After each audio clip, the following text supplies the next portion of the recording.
Ma passion du cinéma vient d'un date qui ne s'est pas forcément passé comme prévu. Ce qui m'a encouragé à continuer, c'est qu'au bout de 2 semaines de publication, à hauteur d'une vidéo par jour, ça a pris assez vite. Disons que je m'affirme beaucoup plus. C'est-à-dire qu'avant, je voulais garder ce truc de je présente un film par jour, comme ça je me mouille pas trop. Genre, c'est pas moi que je mets en avant. Les réseaux sociaux et surtout TikTok, ça va extrêmement vite. Tu peux devenir périmé tellement vite. Si tu ne fais rien, pour pas que ça arrive. Martin Scorsese a dit le MCU, c'est pas du cinéma. Quand j'ai entendu ça, j'ai fait attends, quoi?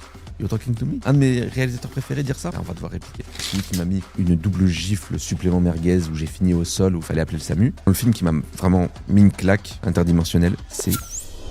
Bonjour à tous, merci d'avoir cliqué sur cette vidéo, je suis ravi de vous retrouver. Aujourd'hui, on se retrouve pour un nouvel épisode de Tu te fais des films et je suis accompagné d'un invité encore très particulier. Ils sont tous particuliers, ils sont tous géniaux, mais aujourd'hui, je suis particulièrement ravi parce que je suis particulièrement admiratif. Donc c'est Anas, bienvenue, je suis trop content que tu aies accepté mon invitation. On va parler de plein de petites choses. Donc tu es créateur de contenu. Absolument. Sur TikTok et Instagram, autour du cinéma. Et donc, on va parler principalement de ça aujourd'hui et on va parler aussi, bien sûr, de cinéma un tout petit peu. Mais ce qui m'intéresse aujourd'hui, c'est la création de contenu. Ok, déjà, je suis content d'être là. Je tiens à le préciser. Je suis trop content que tu aies accepté mon invitation. Est-ce que peut-être tu peux te présenter avec tes propres mots? Bien sûr. Du coup, moi, c'est Anas. Je suis titulaire du compte Un jour un film. On a passé les 100 000 abonnés il y a pas si longtemps que ça. Donc voilà, je suis spécialisé dans la suggestion de films quotidiennement, d'où le titre Un jour un film. Et j'ai décliné un peu mon contenu avec des analyses de séquences, des explications de films, des recommandations regroupées pour un peu diversifier. Parce que présenter un film par jour, c'est très bien, mais je pense qu'il fallait quand même rajouter un petit peu plus.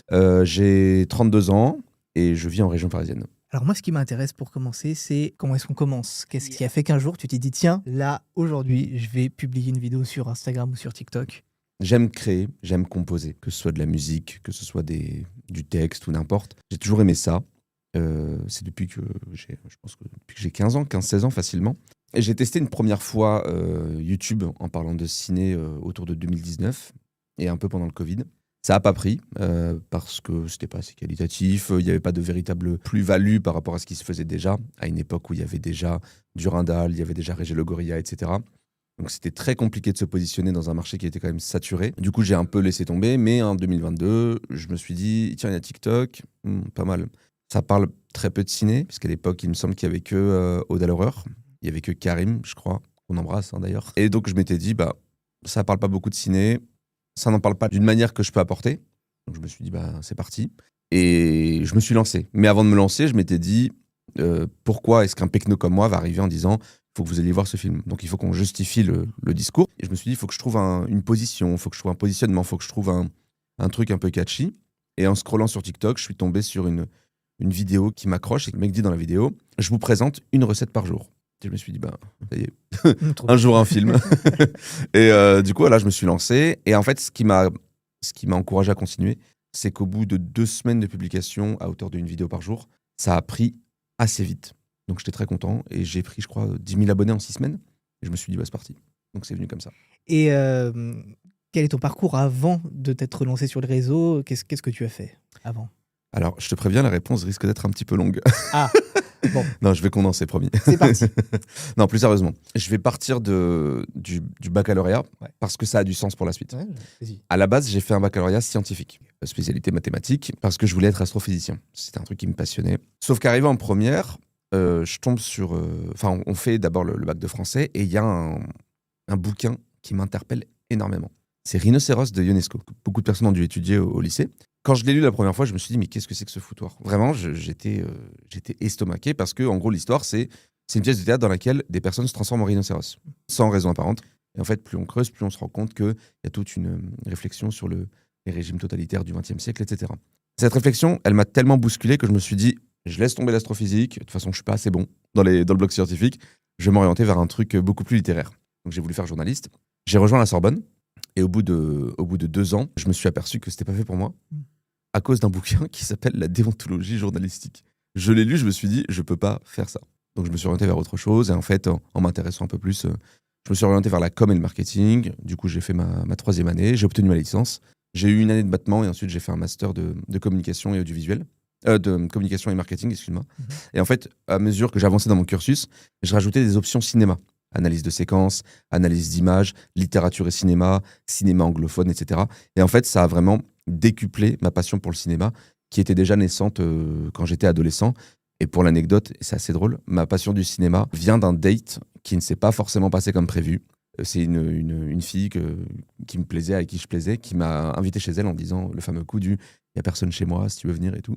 On s'est lancé un film, sauf que manque de peau pour elle, le film c'était Pulp Fiction. Et plutôt que ça soit dans du Netflix and chill de l'époque, bah en fait le film m'a tellement passionné que je ne l'ai pas calculé des 2 heures et quelques de visionnage, ce qui lui a beaucoup déplu, ce que je peux comprendre. Mais au moins de là est née cette Vous avez cinéphilie. qu'à choisir un autre film. Exactement, Finalement. un truc plus accessible. Dommage. Du Marvel ou un truc comme ça. Ouais. Et donc, aujourd'hui, tu as ta création de contenu, tout ce parcours-là qui est super intéressant, mais ta Ouais. création de contenu, et en plus, tu as une activité professionnelle à côté. C'est ça. C'est-à-dire, tu fais une vidéo par jour, et en plus, tu cumules avec ton activité professionnelle. En 35 heures en plus, j'imagine. Exactement, Ouais. au minimum. Au minimum. Ouais. Comment est-ce que tu arrives à gérer les deux, à continuer à gérer les deux? En dormant très peu. Merci à tous. Je rigole. Non, c'est vrai que c'est une organisation. En fait, je fais en sorte que du lundi au vendredi, je sois tout à fait disponible pour mon travail. Mais pendant ce temps-là, forcément, il y aura des petits moments de battement. Et c'est les moments où je vais rédiger. Que ce soit dans les transports, que ce soit pendant les pauses déj ou les pauses tout court, les pauses de 10 minutes que tu prends parce que tu satures ou quoi. Donc je fais tout ça, je les écris. Et en fait, le week-end, je tourne mes rushs. Je fais en sorte de tout plier en 2 heures pour tourner les rushs, en sachant que j'ai tout écrit en amont. Et parfois, au besoin, le soir, je réajuste. Et depuis peu, j'ai la chance d'avoir un monteur qui va s'occuper de mes montages. Donc je lui envoie tout généralement le week-end. Il s'en occupe et moi, je calcule plus du coup Ça, c'est bénéf. la partie un jour un film. Mais Très chouette. c'est bénéf, effectivement. C'est un petit budget, mais à cette heure-ci, je peux me le permettre. Mm. Mais à l'époque, avant que mon monteur intervienne dans ma démarche créative, effectivement, je consacrais 1 heure à 1 heure et demie de montage par jour. Ce qui était très compliqué parce que du coup, je me couchais vraiment tard. Je passais moins de temps pour moi. Ça, c'était un vrai problème. C'est-à-dire que je faisais beaucoup moins de sport. Je voyais beaucoup moins mes proches, mes amis. Maintenant que j'ai mon monteur, j'arrive à libérer entre 7, 8, voire 9 heures de plus par semaine, ce qui n'est pas négligeable pour son temps personnel. Et est-ce que cette activité professionnelle-là, tu l'avais déjà au moment de commencer ton activité sur les réseaux sociaux, ou c'est arrivé un petit peu après, et donc tu as dû t'adapter? J'ai changé de CDI entre-temps, mais effectivement, à l'époque, ouais, j'étais déjà graphiste pour une marque de textile et je m'étais déjà lancé. Après, j'ai eu un petit moment de chômage pendant 6 mois. Pas parce que je le voulais, mais parce que c'était hyper compliqué de trouver du taf. En fait, dans les milieux de la com et tout, selon moi, c'est toujours très dur de trouver du taf. Donc, j'ai eu plus de temps pour créer, mais j'avais toujours ce truc de me dire, la création de contenu, c'est en plus, c'est pas à mon échelle, c'est pas une activité à prendre à 100%. Pour l'instant, je peux pas me le permettre. Effectivement, il commence à y avoir suffisamment de rentrée d'argent pour me dire, peut commencer à envisager ça. Et pour l'instant, pas tout de suite parce que c'est extrêmement précaire. Et tu me parlais tout à l'heure de Régé Le Gorilla, tu parlais de Durandal notamment. Et donc, toi, ton contenu il est particulièrement vertical, vertical et court. Est-ce que tu pourrais envisager peut-être passer au format long, en horizontal? Est-ce que c'est quelque chose qui est dans tes objectifs, peut-être pour la suite? En fait, pour être honnête avec toi, j'ai 5 mois de retard. Je devais commencer en janvier. Ça s'est pas fait parce que je me suis aperçu que c'est beaucoup de travail. C'est une longue rédaction. Enfin, ouais, c'est beaucoup d'écriture, beaucoup de recherche, beaucoup de sourcing. Et surtout, c'est beaucoup de temps en montage, même si c'est pas moi qui le fais, c'est beaucoup de temps en montage. Et c'est vrai que là, j'en suis à un stade où je n'arrive pas encore à caler le moment de ma semaine où je vais prendre du temps pour YouTube. Mais il le faut. Il le faut parce que je pense que là, vu comment se présente YouTube, le YouTube ciné français, il y a possibilité. Enfin, je veux pas dire qu'il y a une place pour moi, mais vu que j'ai la chance d'avoir une communauté derrière sur Instagram et sur TikTok, bah, ça peut m'aider effectivement à mieux me positionner sur YouTube parce que vraiment YouTube c'est saturé de ouf. Mais je pense que ça peut se faire. C'est dans les papiers, c'est en retard, mais c'est prévu. C'est sûr, et en même temps, il y en a combien de vraiment très connus? 5 ou 6 de vraiment très connus, de majeurs. Ok, bah écoute, j'ai hâte de voir ça. Merci. Alors, petite question curieuse à laquelle tu peux ne pas répondre, mais c'est une question curieuse quand même en tant que monteur, ça m'intéresse. Bien sûr, bien sûr. Combien est-ce que te coûte le montage d'une vidéo? Eh bien, j'ai de la chance parce que mon monteur, en gros, il fonctionne par pack. Il fait une vidéo. Alors, sa vidéo, il me semble de mémoire, c'est 20 € la vidéo. C'est pas cher du tout. Non. Par rapport à ce qui se fait, c'est pas cher. Mais comme je lui ai confié l'intégralité de mes vidéos, il m'a fait un pack et alors le tarif il a changé parce qu'il a dû augmenter. Je crois qu'on est à plus ou moins 475 € par mois, plus ou moins. C'est pas cher. C'est pas cher. C'est pas cher du tout, mais j'ai la chance de me le permettre. Tu vois, parce que mine de rien, c'est une somme quand même. Tu vois, Pour certains, ça peut être la moitié d'un loyer Mm. en banlieue parisienne. Mais là, je peux me le permettre. Bah, disons que c'est pas cher, sachant qu'il y a une vidéo par jour quand même Ouais. à sortir. Mm. Même si elles sont courtes, ça demande quand même du travail. Ah oui, Comme tu complètement. disais, c'est 10 heures par semaine, quoi. Ouais. Au tout début, alors moi, moi, je t'ai découvert assez tardivement D'accord. sur les réseaux. En fait, quand j'ai débarqué, quand j'ai regardé un petit peu qui faisait des vidéos sur TikTok, évidemment, tu es tombé dans les premiers, mais du coup, c'était il y a 1 an et demi, tu vois. Ouais. Et à cette époque-là, moi, je ne pensais pas qu'il y avait des gens qui parlaient de cinéma sur TikTok. Donc, vraiment, j'ai découvert plein de gens comme Ouais. ça. Donc, je pense que je t'ai découvert un peu sur le tard quand même. Disons que au tout début, qu'est-ce que c'était tes vidéos? Est-ce qu'elles étaient encore similaires à ce qu'elles sont aujourd'hui? Est-ce que tu faisais des choses différemment? Est-ce que tu avais une autre direction artistique? Comment tu fonctionnais? Est-ce que c'était différent? Alors, l'ADA a complètement changé, forcément. C'était sûr. Au début, bon, déjà en termes de qualité d'image, je suis passé d'un OnePlus 5 à un iPhone. Et là, mon projet, c'est de passer sur des DJI beaucoup plus élaborés comme peut avoir Clélia, par exemple, de la Cinéma. Au début, donc, il y avait ce truc-là. Il y avait le fait qu'il n'y avait pas tellement de déco. J'étais sur mon bureau, un peu impersonnel. Et en termes de contenu, j'étais vraiment dans ce truc. Je vous présente un film par jour. Aujourd'hui, on parle de. Hmm. C'était une redondance qui me donnait une identité, mais elle n'était pas assez impactante. Parce que y a plein de gens qui proposent un contenu du type je vous présente un type de truc par jour. Il y en a un qui fait je vous présente un manga par jour. Voilà, c'est assez commun. Donc en fait, au fur et à mesure, ouais, j'ai évolué. Je continue toujours de recommander des films un peu dans les tréfonds des plateformes de streaming dont on ne parle pas assez selon moi. Mais disons que je m'affirme beaucoup plus. C'est-à-dire qu'avant, je voulais garder ce truc de je présente un film par jour, comme ça je me mouille pas trop. Genre, c'est pas moi que je mets en avant.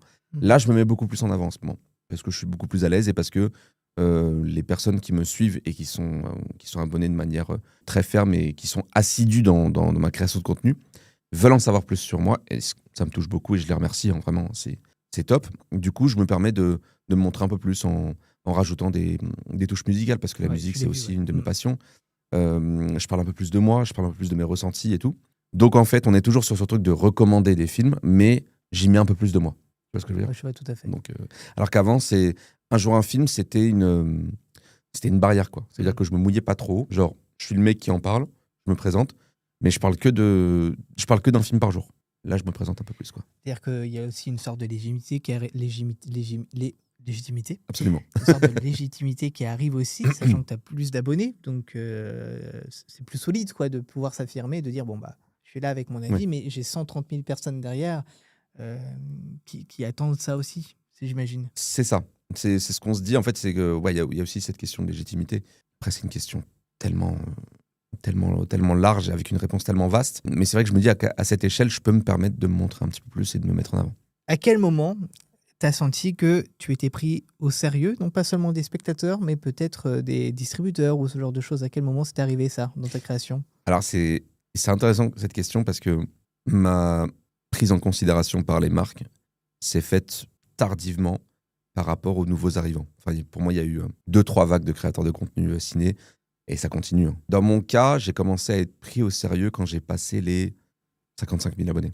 Ok. C'est-à-dire qu'il y a Paramount qui m'a contacté. Ouais, on a vu ce que tu faisais, etc.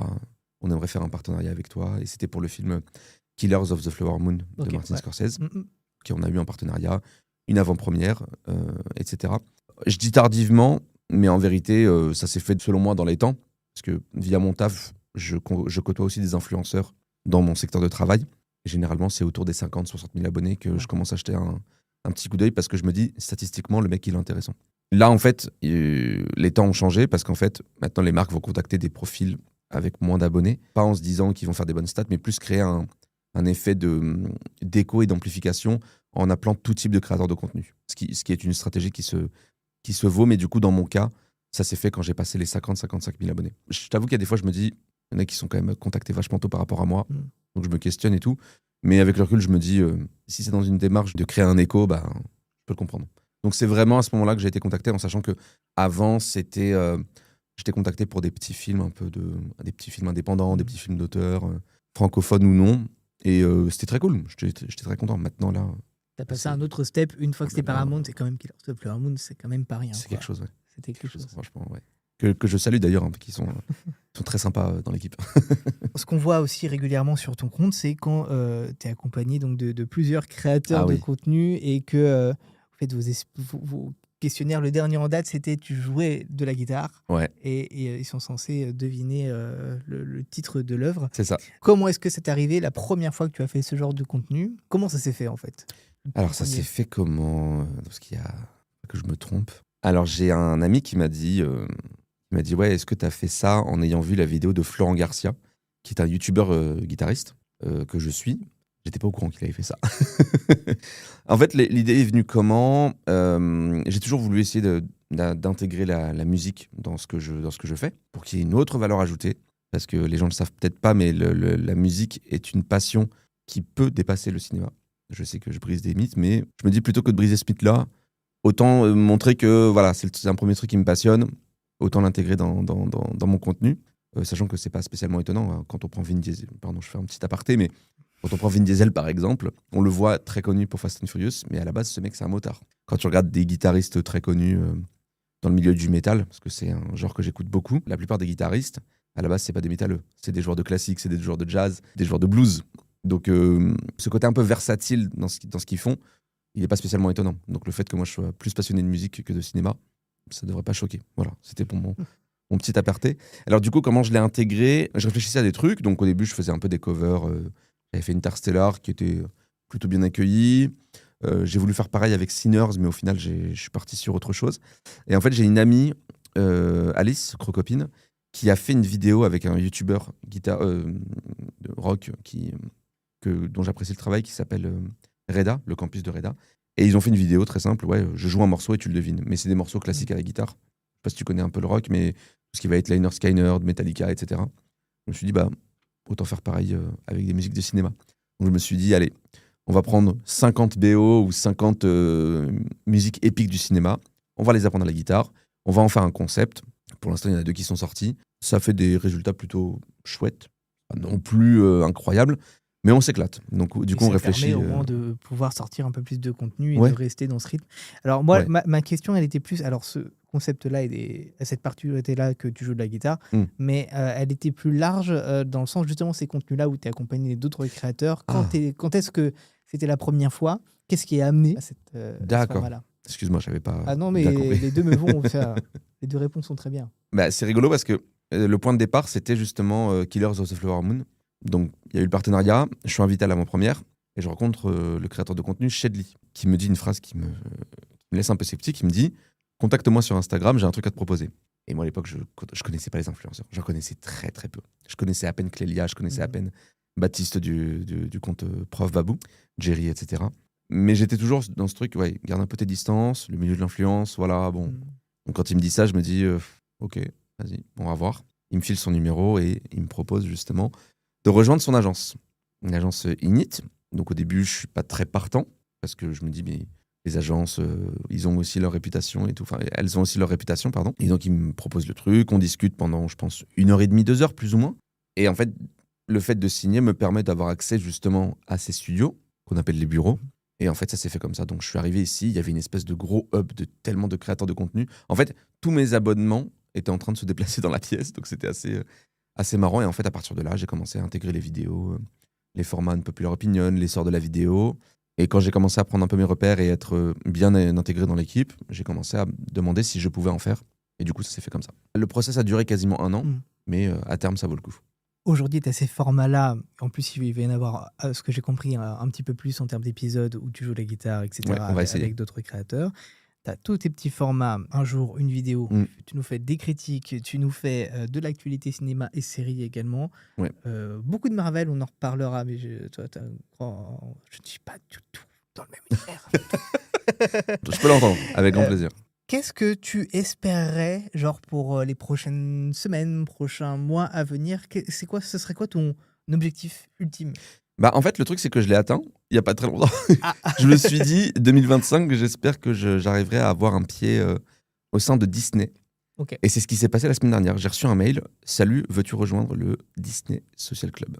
J'ai dit, ouais, je sais pas trop. J'ai accepté volontiers. Bon, non, c'était un de mes objectifs. Je voulais intégrer un peu ce cercle de créateurs de contenu, /presse, /journalistes, etc. Parce que je voulais avoir accès aux films Marvel, entre autres, Star Wars aussi, enfin aux créations Marvel et Star Wars plutôt, bon surtout Marvel bien sûr, pas dans une démarche d'être fier d'en faire partie, alors oui c'est un peu le cas, mais aussi de pouvoir voir les films plus tôt, pour que je puisse en parler plus tôt, et pour que je puisse avoir le temps de raconter plein de choses dedans, parce que je trouve que les films Marvel, il y a trop de choses à raconter. Donc en fait, cet objectif, il a été atteint. Maintenant, le prochain objectif, il est en cours, donc je vais brainstormer là maintenant tout de suite avec toi. J'aimerais bien qu'il y ait au moins, c'est nul, hein, mais j'aimerais bien qu'il y ait au moins une vidéo où je passe le million. Parce que j'ai aucune de mes vidéos qui a passé le million, sauf celles qui ont été boostées par les marques, Ouais. c'est dans le cadre d'un partenariat, Bien sûr, ouais. ce qui est tout à fait logique. Mais de moi-même, j'ai jamais réussi à faire ça. Donc ça, c'est un petit objectif. C'est quoi ton max? Le max que j'ai fait, c'est 855, je crois. C'est tout. C'est tout. Ah, mais c'est affligeant. Mais non. On va s'arrêter là parce que franchement, ce genre de stats, moi, c'est... Je suis scandalisé, moi aussi. Hein. Franchement. Non, c'est pas un vrai objectif, mais si ça arrive, je serais content. Ouais. Mais sinon, en fait, ce que j'aimerais bien faire, c'est... bon, c'est en train de le devenir, mais c'est vraiment que quand une marque... quand des marques contactent des influenceurs ou des créateurs de contenu ciné, que je sois dans les 5 premiers auxquels on pense spontanément. Et pas que ça, c'est aussi faire en sorte que ça dure. Ouais. Parce qu'en fait, les réseaux sociaux et surtout TikTok, ça va extrêmement vite. Tu peux devenir périmé tellement vite si tu ne fais rien pour pas que ça arrive. Donc en fait, le vrai objectif à l'instant T, c'est d'entretenir la position que j'ai, qui est très bien, et faire en sorte de monter un peu plus sans pour autant piétiner mes camarades que j'aime beaucoup. Il m'a regardé droit dans les yeux en disant ça. Ça me fait un peu peur. D'accord. Pardon. En plus, ce qui est particulièrement intéressant, c'est que du coup, toi, en plus de cette activité-là sur les réseaux sociaux, tu travailles en plus dans une agence de com. Donc, tu as cette vision-là derrière aussi de comment ça se passe auprès d'autres créateurs. Est-ce que tu sens que toi, ça change ta façon de percevoir les choses et ta façon de consommer, de produire? Est-ce que tu sens qu'il y a un changement parce que tu as cette activité-là en plus? Complètement. C'est limite... c'est une valeur ajoutée que j'exprime pas, parce que c'est mon secteur pro et les gens vont pas forcément comprendre que mes compétences en marketing peuvent avoir une valeur ajoutée dans mes vidéos. Là où je travaille, je dois être, évidemment, je dois être créatif, je dois être régulier, je dois être assidu et je dois être à l'affût, à la page, je dois faire des veilles constamment. C'est le métier qui veut ça. Et du coup, ça se répercute sur mes vidéos. Ça veut dire que je dis pas que toutes mes vidéos cartonnent systématiquement. Parce qu'il y a des fois, je fais exprès. Je choisis les sujets que je veux. Donc, je sais qu'il y aura des sujets, ça va faire moins de stats parce que ça parle moins. Quand je vais analyser une séquence dans le film Megalopolis de Francis Ford Coppola, je sais que ça va pas intéresser grand monde, mais je suis passionné. En revanche, j'arrive par moment à savoir quand une vidéo va un peu plus marcher. Et ça va être dû à un certain storytelling. Parce que dans la com et dans le marketing, le plus important, c'est le storytelling. Tu peux sortir une bête de vidéo, mais tu peux faire en sorte qu'à partir de cette vidéo, tu accompagnes le consommateur ou le client vers quelque chose. Et c'est ça le storytelling. Donc en fait, ma valeur ajoutée, c'est de faire en sorte que ma vidéo raconte une histoire et apporte quelque chose à la personne qui va consommer ma vidéo. Et je parle pas de suivre un schéma de dissertation. C'est ce que je faisais un peu au début, effectivement. Mais j'avais pas beaucoup d'expérience. Maintenant, quand je rédige une vidéo et que je la prépare, je fais en sorte que la personne ait envie de rester jusqu'au bout. Alors, je dis pas que j'y arrive tout le temps, mais je fais en sorte que ça soit le cas. Et depuis que je travaille ce storytelling, je constate effectivement que mon temps de visionnage moyen, temps de visionnage entier, a quasiment doublé. C'est-à-dire que je suis passé de 18% de visionnage complet à 36-37%, ce qui est beaucoup par rapport à ce qui se faisait avant. Donc ouais, j'ai cette valeur ajoutée de réfléchir à comment bien faire la vidéo. Parce que je dénigre personne, bien sûr, mais c'est vrai qu'il y a des personnes qui vont se mettre face cam. Aujourd'hui, je vous parle de nanana, c'est vraiment bien, etc. Et je leur souhaite que ça marche, en vérité. Je les dénigre pas. Mais ce qu'il faut comprendre, c'est que TikTok, en fait, un simple geste comme ça, c'est terminé. Ça va très, très vite. Sur YouTube, il y a un taux d'engagement plus important parce que déjà, c'est des formats longs et il n'y a pas ce truc de facilité. On fait comme ça, quoi. Et puis, on clique aussi sur la vidéo qu'on a envie de regarder. Ouais, c'est ça. Voilà, exactement. On le choisit. C'est-à-dire que le mec, en choisissant, il accorde une chance au youtubeur en lui disant, enfin, il se dit inconsciemment, je te donne, et si la vidéo dure 10 minutes, je te donne 1 minute, 1 minute 30 pour me convaincre. Nous, nos vidéos, elles font entre 40 secondes et 1 minute 20, 1 minute 30. Donc, on a littéralement 7 à 8 secondes pour convaincre la personne de rester. Et en fait, ça, quand tu tu peux le comprendre de toi-même, mais le fait que moi, je bosse dans le marketing des réseaux sociaux, etc., en fait, je suis confronté à ce cas de figure. Il faut que je fasse en sorte que mes vidéos soient catchy rapidement. Et ça, c'est mon boulot qui m'a permis de le comprendre. Et si je peux donner ce conseil-là aux créateurs de contenu actuels, voilà, c'est de faire en sorte que en 8 secondes, vous teniez une promesse à votre viewer. Parce que là, le problème auquel je suis confronté, et ça m'agace de ouf, c'est les personnes qui, tu sais, genre tu scrolles, et le début de la vidéo, c'est stop, je dois vous parler d'un truc. Laissez-moi tranquille. Déjà, c'est pas toi de me dire ce que je dois faire. Tu vois. Tandis que si ta vidéo, je pense à. C'est un gars qui s'appelle The Great Review. Je connais pas. Lui, il est plus calé, pop culture, mais il parle beaucoup de jeux vidéo. C'est un des seuls youtubeurs et créateurs vidéastes, etc., à côté de Feldup, pardon. Tu me fais une vidéo de 3 heures, je vais la regarder. Parce qu'il sait comment faire en sorte que les premières secondes, hop, je te tiens, tu restes avec moi. Il a fait une vidéo, il parlait d'un jeu que je connais même pas. C'est un jeu de tir, je sais pas lequel, tu vois. Il dit, je sais pas si vous avez remarqué, mais il y a un truc bizarre qui se passe dans cette séquence. Sauf que moi, je constaterais. Non, pour moi, tout a l'air de bien se passer. La vidéo dure 2 minutes, je l'ai bouffé 3 fois. Et lui, je sais pas, je connais pas sa formation. Si lui, il l'a fait instinctivement, moi, ça a été grâce à mon métier que j'ai compris qu'il fallait faire en sorte que son public reste, mais pas dans une démarche de vendre un produit. Moi, dans mon cas, c'est juste de recommander un film. Donc voilà. Et en tant que consommateur Ouais. des réseaux sociaux, quels sont peut-être tes créateurs, tes créatrices préférés sur la plateforme et pourquoi ceux-là en particulier? Sur TikTok ou n'importe. Tout confondu. Ah, déjà, t'as lui. Ouais. Non, j'apprécie beaucoup. J'ai mentionné Feldup tout à l'heure. Il a une manière de raconter l'horreur d'une manière qui est tellement singulière. C'est un gars que je trouve aussi touchant, voilà, parce que je le trouve humainement très accessible. Et comme j'ai dit tout à l'heure, il fait une vidéo de 3 heures. Moi, je vais le suivre. Même si j'ai pas envie, il va faire en sorte que je reste. Parce que, encore une fois, pour revenir sur cette histoire de storytelling, le mec, il arrive à m'agripper. Il arrive à faire en sorte que par ses choix de mots et par sa construction narrative dans sa vidéo, il fait en sorte que je reste. Parmi eux tous, il y a qui d'autre? Après, ça va faire un peu faillot, mais c'est les copains de TikTok. Oh, je sais que ça y est. Voilà. Dans le lot, il y a Aude, de Aude à l'horreur, qui fait partie, alors c'est horrible ce que je vais dire, de la toute petite poignée de créateurs de contenu ciné qui me recommandent des films que j'ai envie de voir. Alors, je dis pas que les autres le font mal, c'est juste que pour certains films, ça m'intéresse moins. Mais Aude, elle arrive à balancer des recos, genre de films, j'en ai jamais entendu parler. Dernièrement, elle a parlé d'un film qui s'appelle VHS, c'est un fan footage horreur. Je les ai vus, tous, parce qu'il y en a plusieurs, et je les ai bouffés extrêmement vite. Je me dis, mais elle est trop forte, elle a trouvé ça. Et en fait, elle fait ça, elle va creuser un peu dans le secteur de l'horreur, entre autres, bien sûr, et elle fait ça bien. Karim de Geek Night World, parce que j'aime trop la vibe qu'il apporte, et je le trouve hyper positif, et je le trouve inspirant, parce que c'est vrai que moi, quand je faisais du contenu, j'étais un peu un peu négatif à défoncer les films que j'ai pas aimés. Et en fait, grâce à lui, j'ai un peu arrêté parce que déjà lui, c'est un bon public. Et en plus, les films qu'il aime pas, il préfère pas en parler. Il a pas envie qu'il y ait cette vibe négative. Donc ça m'a beaucoup aidé. Bon, évidemment, il y a la team Shedley et compagnie, mais ça, c'est normal, on va dire. Mais c'est vrai que dans le lot, ils font tous du travail top. Que ce soit le Général Kotazo qui fait des trucs un peu humoristiques. Ça marche très bien. Il y a Mademoiselle Soso qui parle d'animé, de manga. C'est extrêmement intéressant pour ceux qui sont passionnés. Je pourrais t'en citer plein des comme ça. Je vais essayer de t'en sortir un dernier. Si on sort de la sphère française, il y a une créatrice de contenu qui s'appelle Biviki, qui fait une série horreur. Et ça fonctionne très très bien. Vraiment, c'est top, c'est quali. Mais bon, elle est tombée enceinte, elle est devenue maman, donc elle a moins de temps. Que des noms extrêmement intéressants, j'en connais la moitié. Donc, mais ça se découvre. sur Aude et toute l'équipe du groupe cinéma. Ouais.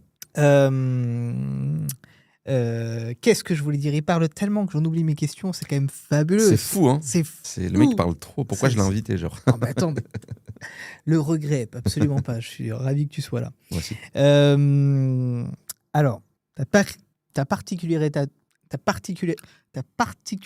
à toi, c'est tu parles d'un sujet auquel je partage pas beaucoup d'intérêt. Mais on va en discuter très vite. C'est donc, tu en as parlé il y a quelques minutes, c'est l'univers Marvel particulièrement. Donc, beaucoup de vidéos sur Marvel, j'irais un bon 20%. Facile, hein. Ouais, plus ou moins, ouais. C'est. Pourquoi cette passion-là pour Marvel? Pourquoi cette envie-là particulière de parler de Marvel dans un réseau où justement on est déjà...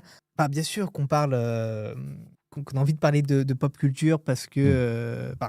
parce que ça fait cliquer, ça fait parler, mais est-ce que c'est cette envie-là ou c'est juste parce que toi, Marvel, ça te fait kiffer à fond?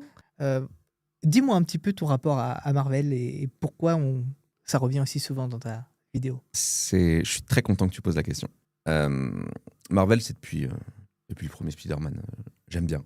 Certains diront que c'est un plaisir coupable. Moi, j'appelle ça du cinéma. D'autres appellent ça du cinéma popcorn. Moi, j'aime bien. J'aime bien. Ça vaut pas des A24, bien évidemment. Ça vaut pas des films de genre. Ça vaut pas un Scorsese en termes de qualité de film. Mais ce sont des films que je trouve efficaces et je reste une personne qui aime l'univers de la pop culture. Donc les Marvel, ça me parle. Maintenant, pourquoi est-ce que j'en parle? C'est absolument pas pour faire du chiffre. T'as qu'à voir ma review sur Captain America Brave New World. J'ai fait 60% de vues de moins dans ma moyenne. C'est pas mes meilleures stats. En tout cas, les reviews, c'est pas les meilleures stats. Là où les stats sont bonnes, mais je le fais pas pour les stats, c'est plus parce que ça m'intéresse, c'est quand je vais remarquer un truc qui n'a pas été remarqué dans la sphère TikTok Marvel France. Tu vois. Parce qu'effectivement, il y a beaucoup de personnes qui en parlent. Et là, je vais être méchant, mais je trouve qu'il y en a personne qui en parle avec une profondeur d'écriture. Et que les personnes, ils vont arriver, ils vont dire « Ouais, j'ai une théorie Marvel, peut-être que tel perso, en fait, il n'est pas mort et tout. » C'est une théorie. Alors évidemment, 2 fois sur 3, la théorie, elle est fausse. Et de surcroît, au-delà de la théorie, je trouve que c'est plus des opinions. Et les gens ont le droit de leur donner leurs opinions. Ce qui m'a encouragé, en fait, à parler de Marvel, c'est parce que j'ai constaté que très peu de personnes en parlaient d'un point de vue vraiment cinématographique. Il y a une vidéo que j'ai faite, c'est... Genre, quand je l'ai faite, je me suis dit, il va falloir que je montre aux créateurs de contenu Marvel et pop culture que moi aussi, je peux rentrer dans leur jeu et que moi aussi, je peux faire aussi bien, voire mieux. Et j'ai analysé une séquence... Ah mais non, mais tu l'as pas vu. J'ai analysé une séquence du film Captain America Civil War, sorti en 2016, qui est un gros classique du Marvel Cinematic Universe. Et j'ai analysé une séquence, personne n'a vu venir l'explication. Pareil pour Deadpool. Deadpool, j'ai expliqué pourquoi tel élément est présent dans le film. Parce que, genre, tout le monde s'est posé la question, mais pourquoi il est là? C'est pas normal. J'ai réussi à expliquer pourquoi. Donc en fait, le fait de parler de Marvel, c'est déjà de parler d'un truc qui me passionne, mais j'ai pas envie d'en parler en faisant comme tout le monde, en disant ce personnage, il est incroyable, top 10 des meilleurs persos. Enfin, je te dis ça, je vais faire ça bientôt, les formats top 5, etc. Mais je sais que ça va pas marcher, c'est juste que ça me passionne. Mais là, au moins, ça m'intéresse, c'est quand je vais combiner mes compétences en analyse de séquence, en analyse de film, dans du Marvel Cinematic Universe. Et l'idée, en fait, de base est venue quand Martin Scorsese a dit « Le MCU, c'est pas du cinéma ». Quand j'ai entendu ça, j'ai fait « Attends, quoi? You're talking to me ?» J'ai dit « Lui, un de mes réalisateurs préférés, dire ça? Ben, on va devoir répliquer. » Et donc, en fait, depuis qu'il a dit ça, je me suis dit, on va creuser un peu l'univers de Marvel et on va démontrer que même dans les films Marvel, il y a du vrai cinéma. Écoute, Quand on creuse un ma peu. dernière expérience avec Marvel, et ce jour-là, je me suis dit, bon, bah, ça y est, j'arrête à tout jamais. C'est vraiment pas pour moi. C'était pour Spider-Man, le tout dernier, où No d'un Way coup, Home. ça va être ça, où t'as Ouais. t'as les 3 qui débarquent. Ouais. Et je me suis rendu compte, à l'ambiance de la salle, que j'avais manqué 2-3 petits chapitres parce que je ne connaissais pas les 3 blaireaux qu'il y avait sur cet écran. Donc, je n'étais pas du Ah tout oui, dans. d'accord, ok, Tu vois, genre, d'accord, j'étais à 4. d'accord, Je me suis d'accord. dit, je vais peut-être arrêter de perdre mon temps avec Marvel. Je sens que je suis pas du tout dans le truc. C'est le défaut de Marvel, c'est qu'il faut une certaine assiduité. C'est ça. Ça, c'est Quand vrai. même, il y a quand même 40 films. Un peu. Au moins. Au moins. Et on parle même pas des séries. Ouais. Et d'ailleurs, tu sais qu'il y avait une rumeur comme quoi ils voulaient rajouter aussi la partie jeux vidéo. Là, on a dit non, les jeux vidéo, c'est mort. Ça fait beaucoup. Et ce que tu as vécu, effectivement, dans mon cas, moi, je suis devenu fou quand c'est arrivé. J'étais très content. Mais pour autant, là où je te rejoins, c'est que le film en lui-même n'est pas incroyable. Bah, c'est Il pour est moi vraiment pas incroyable. notamment les défauts des tout derniers, même en termes d'effets. D'une part, il y a souvent pas grand-chose à se mettre sous la dent en termes de mise en scène, d'autre part en termes d'effets non plus. Pour moi, ça fait un peu beaucoup Ah oui, bien sûr, à accepter, mais pour autant, je dénigre pas parce que c'est toujours des films devant lesquels les gens vont voir ces films-là au cinéma. Donc, ils font l'effort d'aller au cinéma, ils voient un film qui existe, mais je dénigre pas le film pour autant, tu vois. Moi, c'est pas ce que je recherche, mais et finalement, ce que je trouve très intéressant, c'est que toi, tu vas aller chercher peut-être un tout petit peu plus loin. Ouais.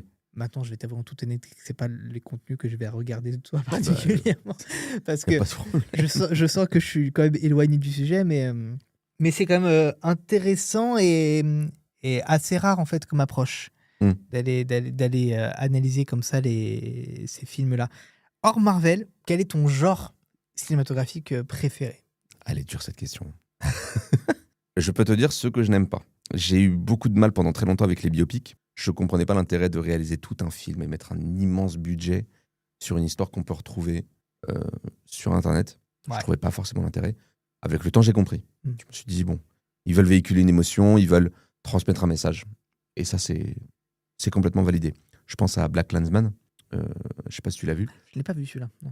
Ok. Très important. C'est une histoire vraie d'un flic afro-américain qui va rejoindre les Ah suprémacistes. si, je l'ai vu. Voilà. Et ben, le message derrière, Mm. il fonctionne. Donc ça a changé. Je sais, alors j'avoue ne pas être très passionné par les films de romance. Ok. J'ai un peu de mal. Pas que ça me gêne de voir des personnes tomber amoureux. Non, ça, c'est pas le souci. C'est juste que ça me prend pas trop. Ce qui va par contre me plaire, et ça c'est une opinion que je maintiendrai, les meilleures histoires sont racontées par les films d'horreur. Alors, dans quel sens? Je trouve que les histoires les plus prenantes, avec le plus de plot twist, avec le plus de dénouement, avec une histoire qui maintient le plus en haleine, c'est les films d'horreur. Je trouve que c'est vraiment ces films-là où on se dit jusqu'au bout qu'est-ce qui se passe. Le meilleur exemple, c'est Hérédité. On sait qu'il se passe un truc complètement mystique et qui fait très peur. Et quand on y est confronté, ça fonctionne. Ça fonctionne de ouf. Donc j'ai le genre horreur que j'aime beaucoup. Les films d'action, à ma grande surprise, je ne regarde pas tant que ça parce que je me dis c'est des petits films popcorn tranquilles. Mais des fois, on tombe sur des pépites. Mais sinon, alors, c'est pas tellement un genre, mais c'est plus les films de genre. J'aime beaucoup regarder les films de genre parce que c'est vraiment là que, déjà, la boîte de production fait confiance à son réalisateur, que ce soit Blumhouse, que ce soit 24, Paramount ou parfois la Warner. C'est là où je me dis, ok, donc on a filé un budget à ce mec-là ou à cette femme-là, et il va nous raconter une histoire, mais pas dans une démarche de faire des sous. Ça, là, ça m'intéresse. Les films de genre, où la personne va tenter quelque chose, va tenter d'avoir une plus-value. Je pense à Ari Aster, pour reprendre l'exemple d'Hérédité. Quand il a fait Boys Afraid, à mon avis, il n'a pas fait ça pour l'argent. T'as aussi Babylone de Damien Chazelle, il n'a pas fait ça pour l'argent. Il a fait ça par amour du cinéma. Donc, pour répondre à tes questions, même si c'est un peu global, les films de genre. C'est vrai que ça englobe quand même pas mal de choses. Mais ça reste quand même une catégorie parce que c'est pas des blockbusters, c'est pas des films grand public, c'est pas des films pour les enfants ou c'est pas des films forcément des films d'horreur. C'est des films pour des personnes qui veulent rechercher quelque chose dans le cinéma. Parce que il y a rien de pire pour moi que de regarder un film qui s'apparente à du réchauffé. Ouais, je suis tout à fait d'accord. Ouais. Insupportable. En fait, on donne entre 1h40 et 2h30, voire plus, voire moins, de notre temps, s'il vous plaît. Quitte à pas nous divertir, apporter quelque chose. Moi, ça m'est égal. Si un film m'a pas plu parce que il a pris un positionnement qui me convient pas, ça me dérange pas. L'exemple que je donnerais, c'est Kinds of Kindness. Il a duré 2h45. Je n'ai pas vu, j'avais pas envie. J'ai pas aimé. Mais pour autant, je sais que derrière, il y a un boulot de fou, que ce soit de la part d'Emma Stone ou de Jesse Plemons. Je sais qu'il y a un gros travail derrière, j'en suis conscient. Et c'est pas grave si j'ai pas aimé. J'en veux pas à Yorgos Lanthimos pour le temps que j'ai, entre guillemets, perdu, parce qu'au final, je l'ai pas perdu. En revanche, quand je confie mes 2 heures de mon temps à un gars, je ne vais pas dire de nom, mais à un réalisateur qui nous sort un film de 2 heures où on voit clairement qu'il y a des inspirations de je ne sais quel film d'action, etc. On veut des noms. Mais je pense à Michael Bay. Pourtant, je l'aime beaucoup, Michael Bay. Hein. Mais après, quand tu sais ce que tu vas voir, disons. Ouais. Tu sais que tu vas prendre du boom boom et puis ça va pas. Ouais, c'est ça. Mais quand il a fait Ambulance, ok, une fraternité entre deux hommes, dont un qui a été adopté. Il y en a un qui est un peu plus nerveux que l'autre, et à travers cette course-poursuite, on en apprend un peu plus sur les deux. Ouais, ça fonctionne. Il y a de l'action. C'est léger, mais c'est bien. Mais là, quand il a fait Six Underground, bon, je sais pas si tu l'as vu. Quand je l'ai vu, je me suis dit, mais on a déjà vu ces trucs-là. Eux, ils se disent, ça fonctionne. Donc on reprend la même chose et on met juste pas les mêmes têtes, etc. Mais en fait, pour moi, c'est pas la chose à faire. Pour moi, ce qu'il faut faire, c'est faut divertir les gens. Quand je dis les divertir, c'est les stimuler. Il faut les stimuler systématiquement. Et c'est pas en faisant des boum boum de partout. C'est en proposant quelque chose de nouveau. Il faut en raconter. Effectivement, j'aime bien les films où on nous raconte quelque chose du monde, une fenêtre sur un pays, sur un lieu qu'on ne connaît pas et par exemple, qu'on redécouvre. Là, le dernier film qui a très bien réussi le pari, c'est Sinners, qui est sorti la semaine dernière. Non, même pas la semaine dernière. Il faut que je le vois. Qui est sorti il y a 5 jours. Ouais, un truc comme ça, ouais. Je sais pas. En fait, je suis presque ému de sa réussite. Okay. Sur Rotten Tomatoes, il est à 100%. C'est largement mérité. Il y a tout le monde. Alors évidemment, il y en a qui ont pas aimé parce ils pensaient que c'était un film d'action, horreur et tout. C'est pas du tout ça. Il apporte quelque chose de nouveau. Il prend une position que j'ai. La dernière fois que j'ai vu cette position au cinéma, c'était en 1987 avec le film Crossroads.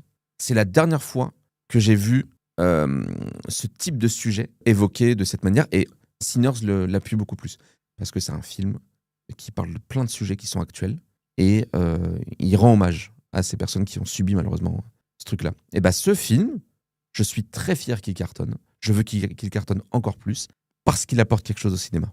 Eh ben écoute, j'irai. Alors d'ici que le podcast sorte, je pense qu'il sera peut-être plus en salle, mais regardez-le sur Canal, s'il est sur Canal. Ouais, j'espère. Ouais. Là, si j'ouvre ton Letterboxd, Mhm. quels sont tes 4 films que tu as mis en film préféré? Alors de mémoire, parce que je suis pas très assidu sur la Letterboxd, désolé. Ça, c'est terrible. C'est terrible. Hein. Il y en a qui m'en veulent pour ça, vraiment, premier degré. Hein. Alors de mémoire, j'ai Interstellar, Shutter Island, Parasite, et le dernier, c'est soit Hérédité, soit Midsommar. Mais je suis pas sûr. Parmi ceux-là, est-ce qu'il y a un film en particulier qui t'a plus touché qu'un autre? Alors ils m'ont tous touché, tous d'une manière différente, mais celui. Alors, c'est encore une question très intéressante. Interstellar, effectivement, n'en déplaise à certains, c'est vrai que ça a eu un impact très positif dans ma cinéphilie. Là, quand je le revois maintenant, je suis conscient du chef-d'œuvre que c'est, mais si je l'avais vu maintenant, j'aurais dit ok, c'est un bête de film, chapeau, mais il m'aurait pas touché comme à l'époque. Ouais. Donc en 2014, je l'ai vu. Le film, par contre, effectivement, qui m'a mis une claque, celui qui m'a mis une double gifle supplément merguez où j'ai fini au sol, où il fallait appeler le SAMU. J'ai improvisé. Hein. C'était parfait. Merci. Alors, je vais faire un gros plan là-dessus, tu vas voir. Tu mets des merguez ici. C'est le film qui m'a vraiment mis une claque interdimensionnelle, c'est Shutter Island. Ouais. J'explique. Oui, c'est un film à plot twist. Oui, c'est une excellente performance avec Mark Ruffalo, Ben Kingsley et surtout DiCaprio. Oui, c'est un film qu'il faut voir 2 fois pour se rendre compte que depuis le début, en fait, tout était téléphoné, etc. Bon, il y en a qui vont dire que ouais, moi je l'ai vu du premier. Jean-Yves Prouver, tu disposes. En fait, ce qui m'a plu, ça va rejoindre encore une fois l'esprit analytique que j'ai développé dans mon cursus scolaire. C'est que le film, il est plus riche que ça. C'est un film qui rend hommage aux personnes traumatisées par la Seconde Guerre mondiale. Et en fait, quand j'ai compris ça au 2e ou 3e visionnage, je me suis dit, mais en fait, ce film, il est parfait. Surtout qu'il est réalisé par Martin Scorsese. Martin Scorsese, on peut dire ce qu'on veut sur lui. Certes, maintenant, il est un peu âgé pour faire des films. Enfin, quand je dis il est un peu âgé, c'est qu'en fait, on voit que maintenant, il fait des films pour la passion et pas dans ce truc de rechercher une nouveauté. Tu le prends à l'époque de Casino, des Affranchis, c'est un mec, il a toujours eu une démarche cinéphile. Il a toujours voulu faire en sorte de communiquer avec nous à travers ses plans. Et Shutter Island, pour moi, c'est son meilleur exemple. Je repense à cette scène qui m'a mis, vraiment, ça m'a allumé. Franchement, la scène m'a achevé. Tu l'as vu, Shutter Island? Je l'ai vu, okay. Mais je n'en ai plus aucun souvenir. Je te spoil pas la fin, bien sûr. Mais je me rappelle de la fin. Enfin, je me rappelle, voilà, je vois à peu près. Ouais. Aucun souvenir du truc. Eh tu pourras plus le savourer si tu le revois. Il y a une scène où ils sont en train d'interroger une dame qui est à l'asile, et elle demande un verre d'eau. Quand elle boit le verre d'eau, le verre n'est pas dans sa main.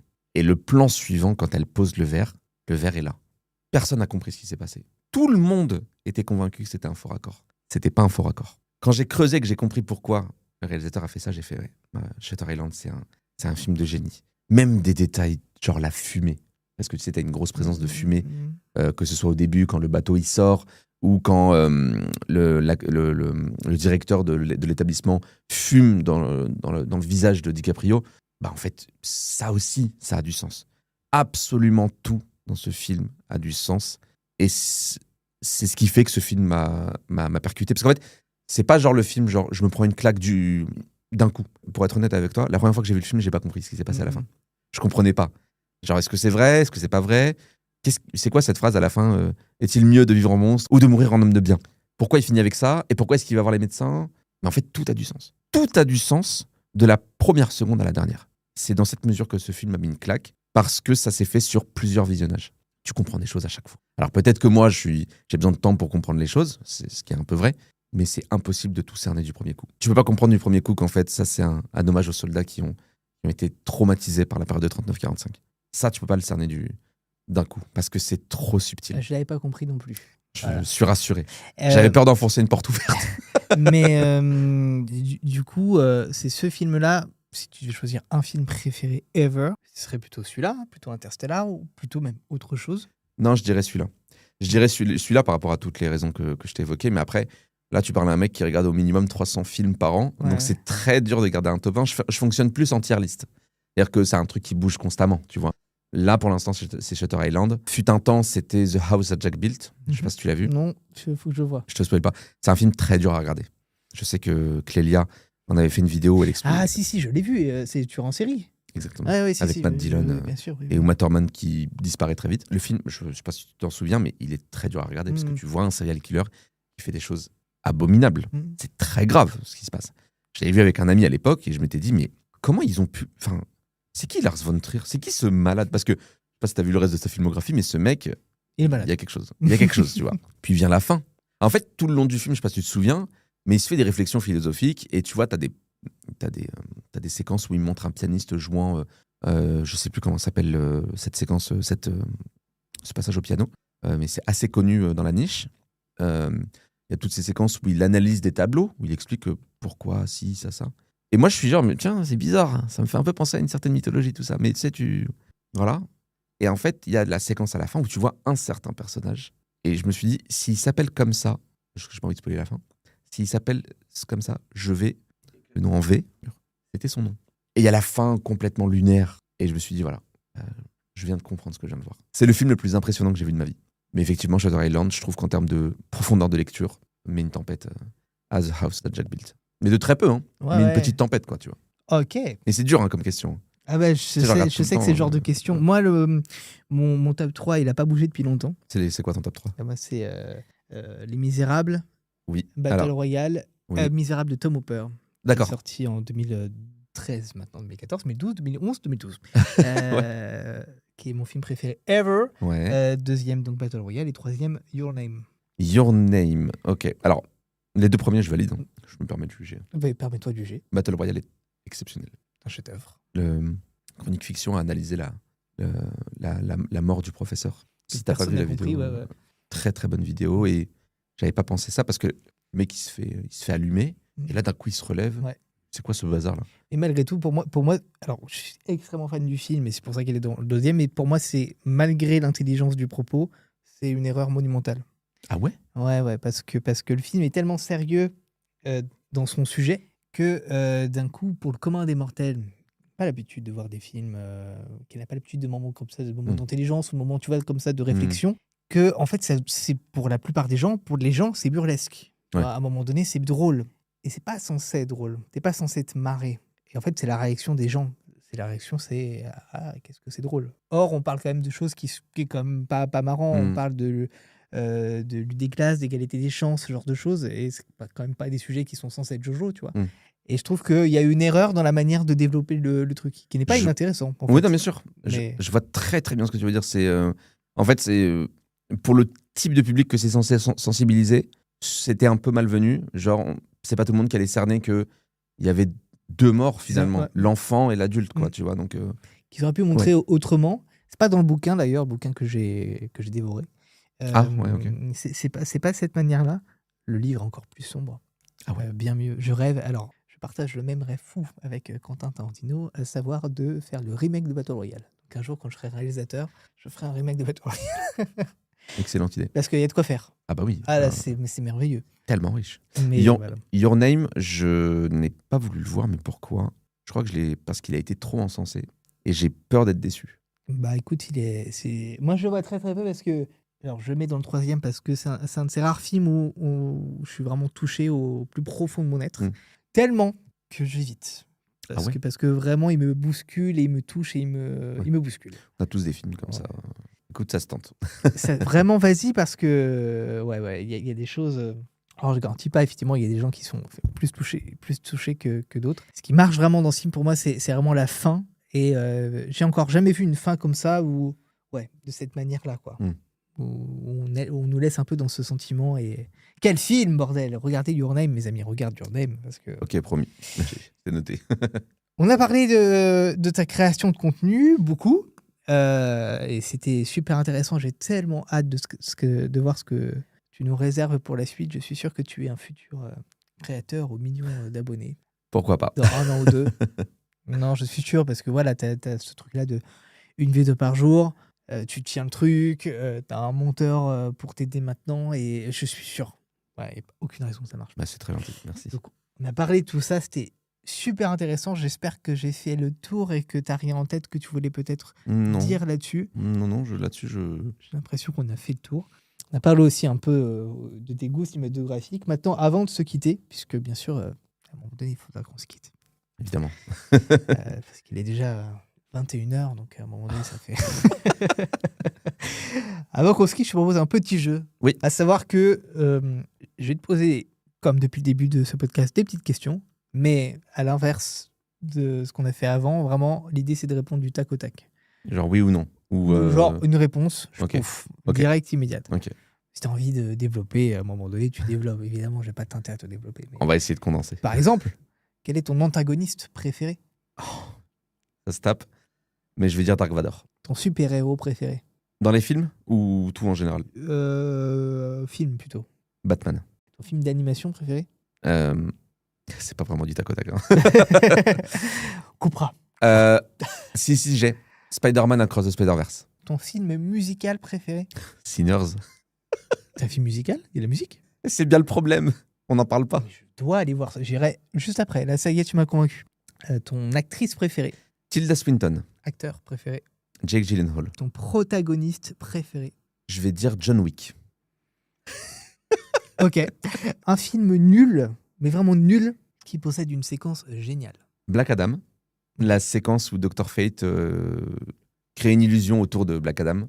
J'ai trouvé ce passage très réussi. Mais alors, tout le reste, c'est catastrophique. Ton pire souvenir au cinéma? Creed 2.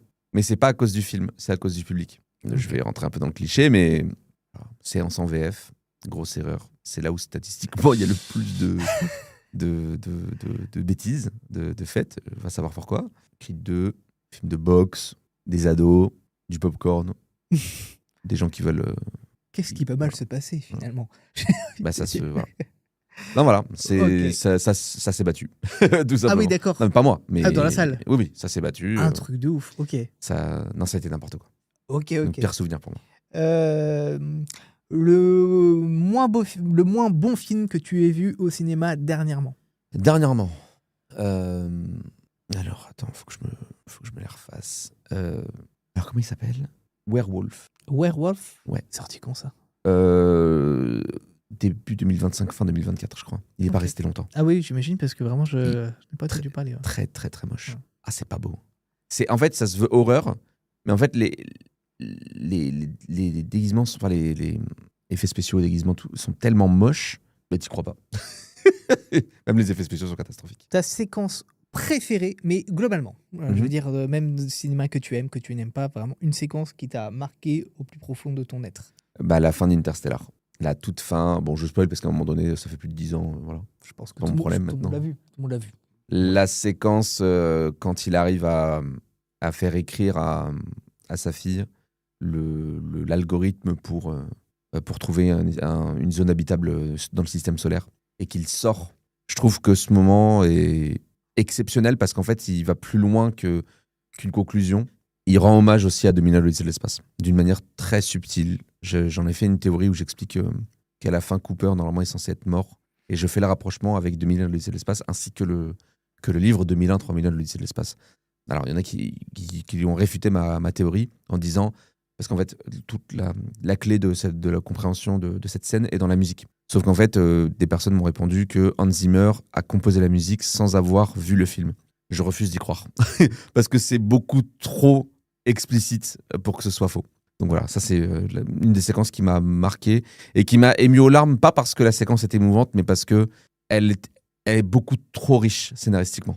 Parlant de musique, ta BO préférée? J'ai envie de te répondre Sinners, mais si c'est pas Sinners, ça va, encore une fois, hein, ça va se taper entre Babylone et Interstellar. Encore une fois, Interstellar. Ouais. Un dialogue que tu pourrais rejouer par cœur? Ça va être dans Retour à le futur. On t'écoute. Alors attends. Il faut En le fait- jouer, hein, il faut faire l'acting. Hein. Ah ouais, je vais essayer, hein, attends. Faut que en fait, je me vante en disant que je connais toutes les répliques par cœur, mais il faut que j'essaie de les. Alors, attends, faut que je me souvienne. Je vais y arriver. Hein. Faut juste que je me souvienne. Ça va être dans Retour vers le futur 2. Dans le Café 80, t'as Griff, le petit-fils de Biff, donc qui est l'antagoniste principal de la trilogie, qui est vieux hein, en 2015, en l'occurrence.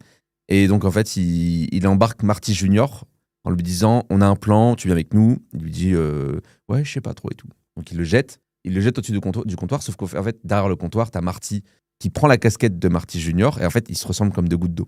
Donc là, il se lève, il se met au comptoir et là, il dit la réponse est non, Griff. Non. Mais t'es dur de la feuille, Griff. Je t'ai dit la réponse est non. Bah, qu'est-ce qui te prend? Mauviette. Mauviette.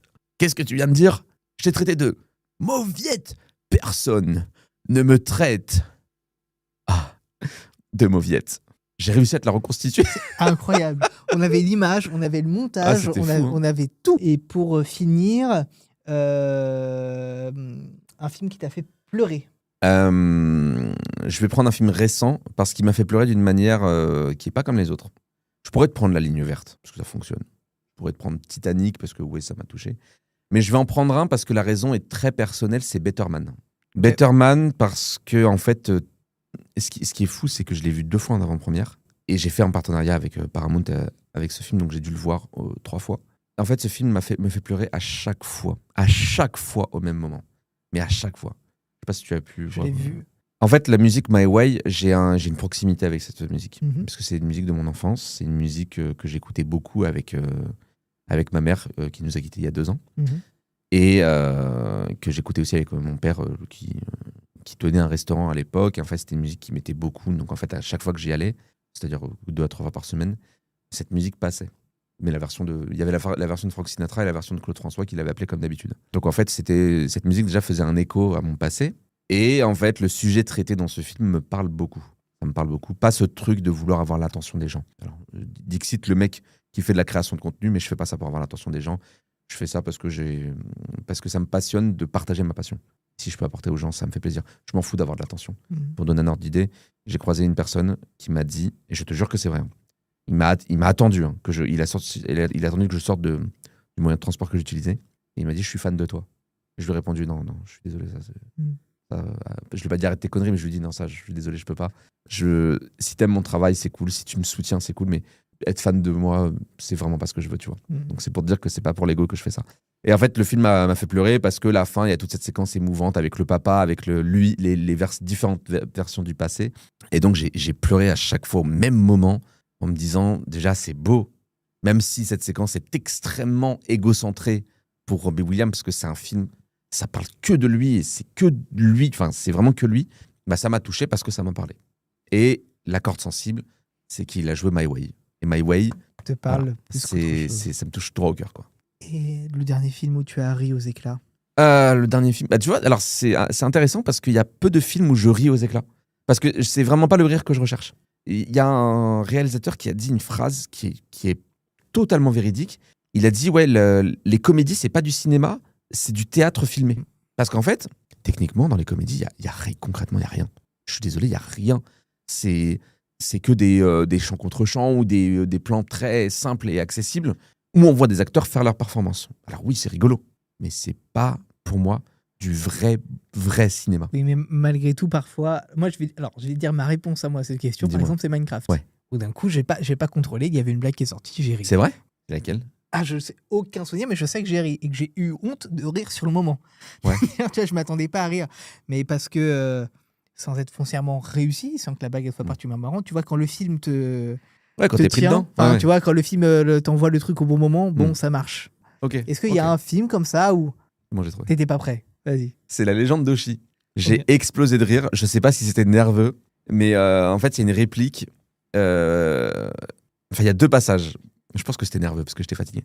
Il y a 2 passages. Le premier, c'est au moment de l'élément déclencheur, quand le personnage principal, Yuri, quitte la maison, enfin là où elle habite, sans prévenir son frère, sans prévenir sa famille, en gros, pour aller déposer la petite créature Oshi au sein de sa famille. Sachant que dans le contexte, le père déteste cette race d'animaux. Et en fait, au moment où il le comprend, c'est que... Pardon, parce que ça fait déjà... Il lit la lettre Et la lettre, c'est « J'ai jamais cru à tes histoires, t'as toujours été un mauvais père, je suis cool, je m'en vais, ne viens pas me chercher. » Et le père, il est sous le choc en lisant ce truc-là. Et déjà, moi, cette séquence me fait beaucoup rire. Le plan juste après, c'est lui en train de défoncer une porte pour aller voir les petits qui l'accompagnent. Il arrive en panique en disant « Elle a été kidnappée !» Et en fait, ce passage m'a tué de rire parce qu'il a complètement renié ce qu'il a écrit. Parce qu'en gros, là, Yuri lui dit « Laisse-moi tranquille, je ne supporte pas ton éducation, fous-moi la paix. » Et il a nié le truc en disant « Elle s'est fait kidnapper », alors qu'il avait la preuve concrète que c'était pas le cas. De surcroît, dans la scène, il prend sa voiture et il se barre et il fait un truc mais débile. Il explose une haie et franchement, cette séquence, elle dure 1 minute 30. J'ai explosé de rire, je n'arrivais plus à m'arrêter. Parce que les gens, quand ils vont voir la séquence, ils vont pas trouver ça drôle, mais c'est qu'en fait, moi, c'est toute la construction du père qui se rend compte qu'en fait, elle est partie d'elle-même et il refuse de l'accepter parce qu'en fait, son départ, c'est à cause de lui, clairement, de son acharnement à des croyances débiles, pour ensuite dire « elle s'est faite kidnapper », pour ensuite se barrer en précipitation et tout péter sur son chemin. Oh, je trouve la construction, elle est tellement drôle. C'est tellement drôle, vraiment. Tu m'as donné envie de voir le film, je n'ai absolument rien compris à la séquence. Mais je t'assure que dans le contexte, ça a du sens. Parce qu'en fait, effectivement, je donne pas tout le contexte pour pas raconter toute l'histoire, mais dans le contexte, ça a du sens. Ça risque pas de faire rire tout le monde, mais moi, j'ai explosé de rire. Vraiment. Et enfin, un dernier mot. J'ai passé un très bon moment. Non, je rigole. Un dernier mot. Un seul, unique. Un seul et unique mot ? Bah ouais. Est-ce que je peux dire une phrase de 3 mots ? Si. Ça te va ? Alors, je préfère un mot, mais dis ta phrase de 3 mots. En m'adressant aux créateurs de contenu, faites du contenu. C'est con, mais parce que je côtoie beaucoup de créateurs de contenu qui débutent et qui ne comprennent pas pourquoi ça ne marche pas, faites du contenu. C'est tout bête. Hein. Parce qu'ils ne sont pas assidus, ils ne sont pas réguliers. Faites du contenu. Mais si je... ah, pour le coup, je ne te visais pas spécialement, mais voilà. Si je dois finir sur un mot, je te dirais merci. Merci à toi d'avoir accepté l'invitation. C'était un vrai plaisir de discuter avec toi. Ah le plaisir est partagé. C'était très cool. Hein. Trop cool. Je pensais que ça faisait 20 minutes et là, ça doit faire quoi, 1 heure ? 1 heure à peu près, ouais. Je les ai sentis comme 25 minutes. Quoi, un petit peu moins, un petit peu plus d'1 heure. Merci beaucoup d'avoir regardé cette vidéo. J'espère qu'elle vous aura plu. Si vous avez la moindre question, n'hésitez pas à la poser dans les commentaires. Je suis sûr qu'Anas sera ravi d'y répondre. N'hésitez pas à nous suivre sur nos réseaux sociaux respectifs. Bon, Anas, quels sont tes réseaux respectifs, même si on les connaît déjà ? TikTok, un jour un film officiel. Instagram, un jour un film officiel. YouTube, un jour un film tout court, je crois. Et Dailymotion, un jour un film, le vrai. Voilà, je ne suis pas encore sur Twitter. Pour ceux qui sont sur Dailymotion. Ouais, non, mais à ma grande surprise, il y en a un petit peu quand même, tu vois. Et je ne suis pas sur Twitter parce que je vais entrer en guerre avec des gens. On va éviter ça. Je sais pas, moi c'est bonne ambiance, hein, Twitter, j'ai l'impression. Non. non, j'ai vu des trucs. Je peux pas les dire là, mais j'ai vu des trucs. Il y a des trucs.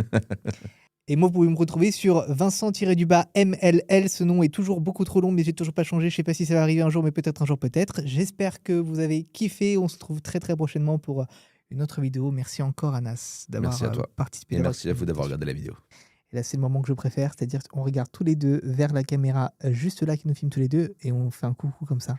Et ça, on fait durer pendant 20 secondes, parce que c'est les moments où tu as les 2 autres vidéos, là, tu sais. Voilà. Ah oui. Donc, par exemple, ils voient la vidéo de Jerry, où ils peuvent regarder, parce que c'était très sympa aussi avec Jerry. Très bonne vidéo. Voilà. Hein. Très, très bonne vidéo. Qui m'a offert un livre. Hein. Je retiens que tu m'as pas offert de livre. Oh, mais c'était le sien. Ouais. J'ai pas de livre à moi. Et il y a aussi la vidéo de Lala Cinéma qui est très très sympa également. Et elle t'a offert un livre, elle ? Bah non plus. Ah bah, je trouve ça un peu limite. Hein. C'est Jerry qui est exceptionnel en fait. C'est exactement ça. Allez, merci à vous, à bientôt. Salut.